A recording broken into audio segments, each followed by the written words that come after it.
জাতীয় পার্টির চেয়ারম্যান ও বিরোধী দলীয় নেতা জি.এম. কাদের বলেছেন, সরকারের দূরদর্শিতার অভাবে গ্যাস ও বিদ্যুৎ খাতে বিপজ্জনক সময় পার করছে দেশ।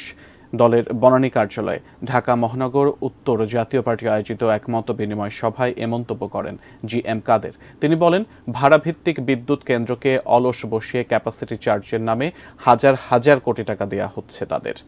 আবার দেশে গ্যাসের মজুদ থাকার পরও নতুন করে তা উত্তোলন বা অনুসন্ধানের ব্যবস্থা না নিয়ে এলএনজি আমদানি করছে, যার মাধ্যমে দুর্নীতির সুযোগও বাড়ছে।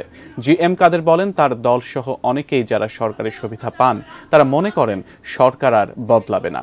তবে এটাও মনে রাখতে হবে, এই সাময়িক সুবিধা সব সময় থাকবে না। দেশকে রক্ষায় জনগণের জন্য রাজনীতি করতে হবে বলেও নেতাকর্মীদের বলেন বিরোধী দলীয় নেতা জি.এম. কাদের। দূরদর্শিতার অভাব এবং focus is on purchase of LNG, সেখানে বিপুল অঙ্কের মুনাফা করছে কিছু লোক।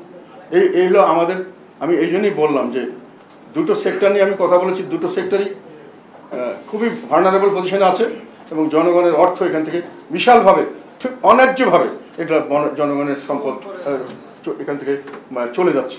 এবং এটার জন্য আমি মনে করি যে দায়িত্ব নেওয়ার কোনো দরকার আছে কারণ, এবং সেই দায়িত্ব নেওয়াতে হলে আমাদেরকে সেই ধরনের রাজনীতি করতে হবে।